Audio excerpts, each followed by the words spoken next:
Hi aspirants, இன்றைக்கி Dinamani important points பார்க்க போகிறோம் எக்ஸாம் பாயிண்ட் ஆஃப் வியூவில். அது மட்டும் இல்லாமல் இன்றைக்கி ஏப்ரல் 6, ஓகேவா? இன்றைக்கி என்ன இம்பார்ட்டன்ஸ் டே இருக்குது அப்படின்னு பார்த்தீங்கன்னா, மோஸ்ட்லி இம்பார்ட்டன்ட் டேஸ் அவ்வளோவா ஒன்றும் இல்லை. ஸோ அதனால் நம்ம ஸ்ட்ரைட்டாக பாயிண்ட்ஸ்க்கு போயிடலாம். ஸோ தினமணி ஏப்ரல் 6ஆம் தேதிக்கு உண்டான எக்ஸாம் பாயிண்ட் ஆஃப் வியூவில் என்னென்ன இம்பார்ட்டன்ட் பாயிண்ட்ஸ் இருக்கோ அது மட்டும் தான் பார்க்குறோம். ஸோ இது கரண்ட் அஃபேர்ஸ். இதுக்கு உண்மையானா இது கரண்ட் அஃபேர்ஸ்னு சொல்ல முடியாது, இம்பார்ட்டன்ட் பாயிண்ட்ஸ் சொல்ல முடியாது. பட் தெரிஞ்சுக்கிட்டால் கொஞ்சம் ஓகே. இன்னையோட வேட்புமனு தாக்கல் தமிழ்நாட்டில் எப்போ எலெக்ஷன் வரப்போகுது அப்படின்னா ஏப்ரல் 23. ஸோ பாண்டிச்சேரியில் 9ஆம் தேதி எலெக்ஷனு. அது மட்டும் இல்லாமல் இன்னையோட வேட்புமனு தாக்கல் கொடுக்கறது முடிஞ்சிருது. மொத்தம் எத்தனை தொகுதி இருக்குன்னு நமக்கு தெரியும், ஏன்னா இது கான்ஸ்டியூஷன். 234 தொகுதி தமிழ்நாடு இதில் தெரிஞ்சிருக்கணும். ஸோ இப்போ கேரளா நடக்க போகிறது 140, அதே மாதிரி 30 புதுச்சேரியில் இதே மாதிரி தெரிஞ்சிருக்கணும். ஓகே, இப்போ நம்மள்ட்ட இருக்கிற 234 தொகுதிக்கு எத்தனை பேர் வேட்புமனு தாக்கல் பண்ணியிருக்காங்கன்னு தெரியணும் இல்லையா? நம்ம எத்தனை மக்கள் ஓட்டு போடுற அந்த இது வந்திருக்காங்க அப்படின்னு பார்த்தீங்கன்னா கிட்டத்தட்ட 5.5 கோடி மக்கள் தொகை இருக்காங்க. அவங்க தான் ஓட்டு போட போகிறாங்க.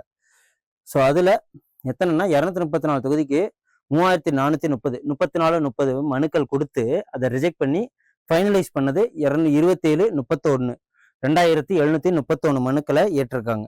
ஓகே, இதில் ஒரு ஆள் வந்து 2 தொகுதியில் போட்டிடலாம். 2 இதுலையும் ஜெயிச்சிட்டா ஒரு இதை வந்து ரிசைன் பண்ணுவாங்க.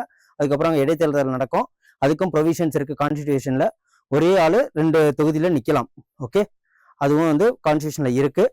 ஸோ அப்படி தான் இங்கே வேட்புமனு தாக்கல் 2 இதுலையும் பண்ணியிருக்கிறாங்க. ஓகே, அதுக்கப்புறம் ஈரானுக்குள் புகுந்த அமெரிக்க விமானம் 2, அதுக்கப்புறம் ஹெலிகாப்டர்ஸ் இதெல்லாம் வந்து தகர்த்தெறிஞ்சாங்க. அதில் 2 வீரர்களை பிணைக்க வச்சுருந்தாங்க. அதில் 2 பேர் மீட்டுன்றாங்க.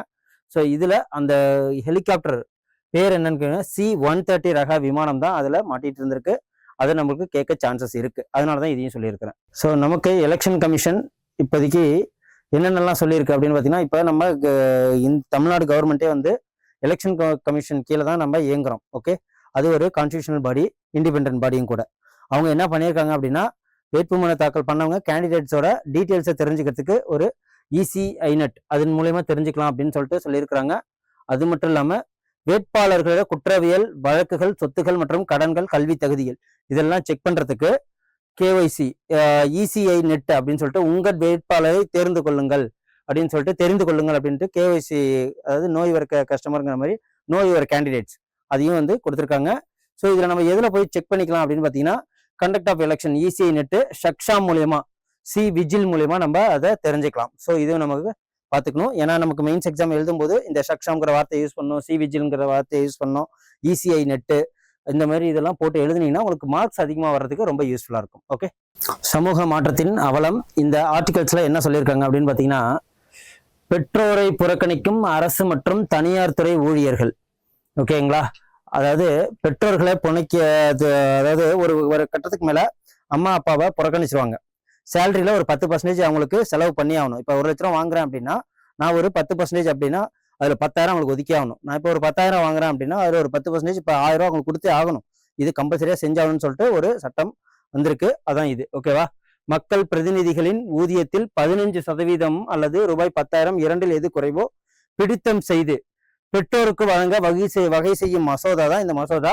இது மார்ச் 29ஆம் தேதியோட நிறைவேற்றப்பட்டிருக்கு. தெலுங்கானால இந்த மசோதாவை தாக்கல் பண்ணி நிறைவேற்றப்பட்டிருக்காங்க. ஓகே, இதையும் தெரிஞ்சுக்கிறது ரொம்ப ரொம்ப யூஸ்ஃபுல். அதுக்கப்புறம் மருத்துவ குறிப்புகளை தவிர்ப்போம். இது என்ன அப்படின்னா, இப்போ யூஸ் பண்றாங்க தெரியுங்களா, இன்ஸ்டாகிராமு, அதுக்கப்புறம் யூடியூப்ல ஏதாவது ஒரு விளாக்ல அதாவது புரிந்தவே இல்லாமல் ஒரு MBBS சொல்ற வேண்டிய ஒரு விஷயத்த வீடியோல இதை சொல்லிட்டு இப்போ அழகா இருக்கிறதுக்கு, அதுக்கப்புறம் வந்து ஃபெர்டிலைசேஷன் ஆகிறதுக்கு, பாடி எக்ஸசைஸுக்கு, இதே மாதிரி அதுக்கு டயட்டு, இதுக்கு டயட்டு, வெயிட்டை குறைக்க டயட்டு, அழகாகிறதுக்கு டயட்டு, முடி வளர்றதுக்கு அப்படி இப்படின்னு சொல்லிட்டு என்னென்னமோ சொல்றாங்க இல்லையா?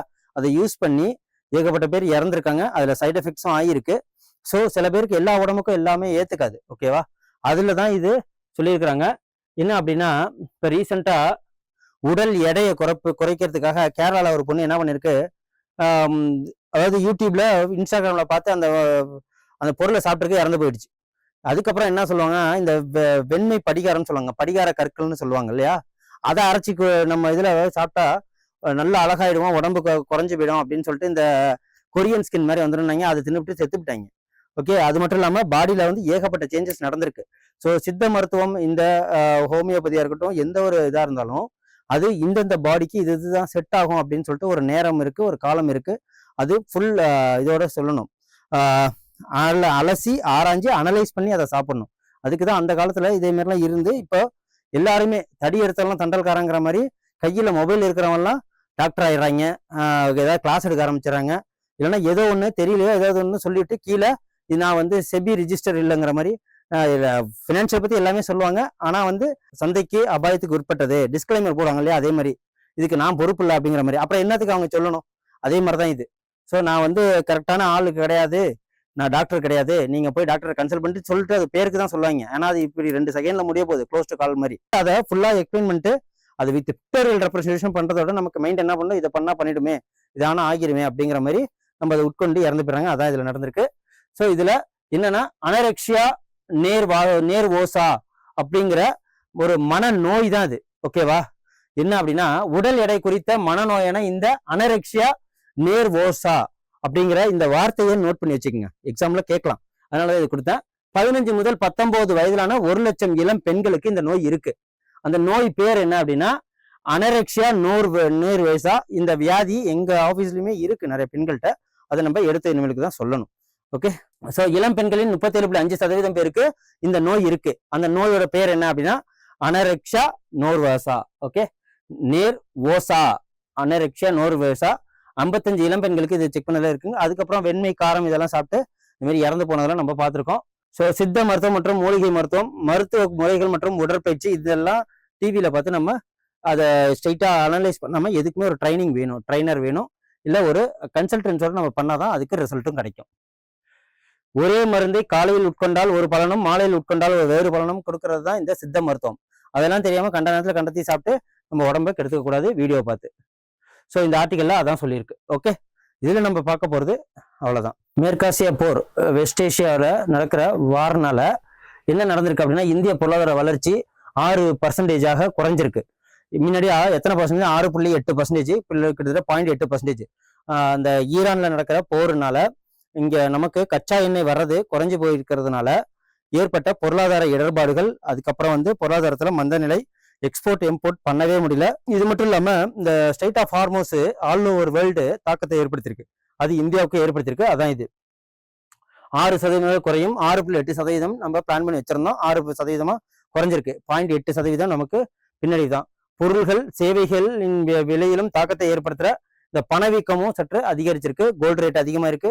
அதோட மட்டும் இல்லாம பீப்பாவோட ரேட்டு 110 தாண்டி போயிடுச்சு, $110 தாண்டி போயிட்டு. ஸோ இதே மாதிரி ஒவ்வொரு இதுலயும் பெட்ரோல் கிடைக்காதனால, சிலிண்டர் கிடைக்காதனால ஹோட்டல்ஸ் மூடப்பட்டிருக்கு. அதனால வேலை வாய்ப்பின்மை குறைஞ்சிருக்கு.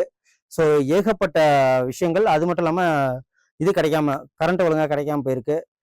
பெட்ரோல் கிடைக்காதனால, டீசல் கிடைக்காதனால பொருளோட விலை அதுல தான் ஏற்படும். அதுல தான் அந்த தாக்கத்தை ஏற்பட்டிருக்கும். அதான் இதுல சொல்றாங்க. எல்பிஜினா என்ன? Liquefied petroleum gas. ஓகே, இந்த எல்பிஜி நம்ம வீட்டில் யூஸ் பண்ற சிலிண்டர் தான். இதுல அந்த எல்பிஜி ஓடோரா இல்ல ஸ்மெல்லா? ஓடோர்னா வாசனை சொல்லுவாங்க, ஸ்மெல்னா நாற்றம்னு சொல்லுவாங்க.